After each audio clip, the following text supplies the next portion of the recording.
Hai, Assalamualaikum.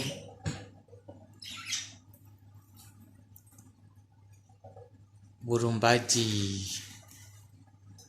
dua jantan, dua betina. Kita dah ganti makanan, tulang sotong dan makanan ini. Yang bergantung ni. Makanan favourite.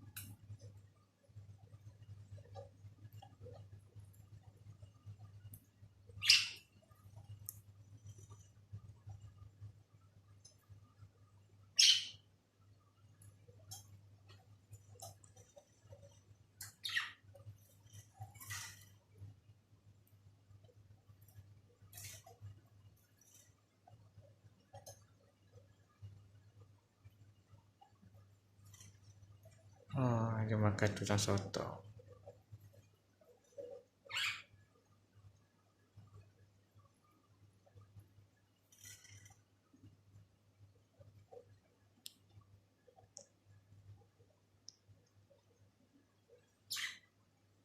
Makanan kita akan bagi makanan khasiat, semua benda yang khasiat untuk mereka.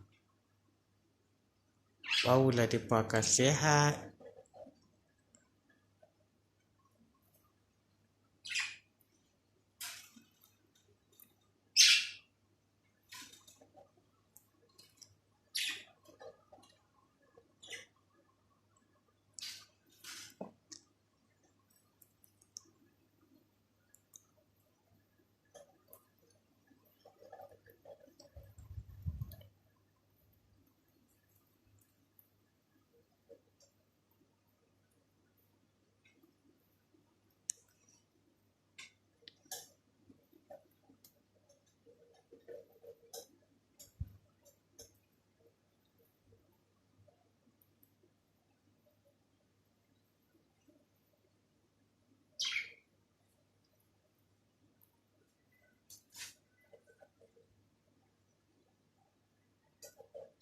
Okeylah.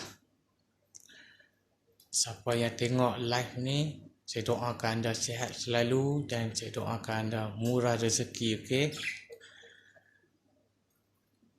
Apa-apa duk makan. Kita akan jumpa esok, insya-Allah. Assalamualaikum. Bye-bye.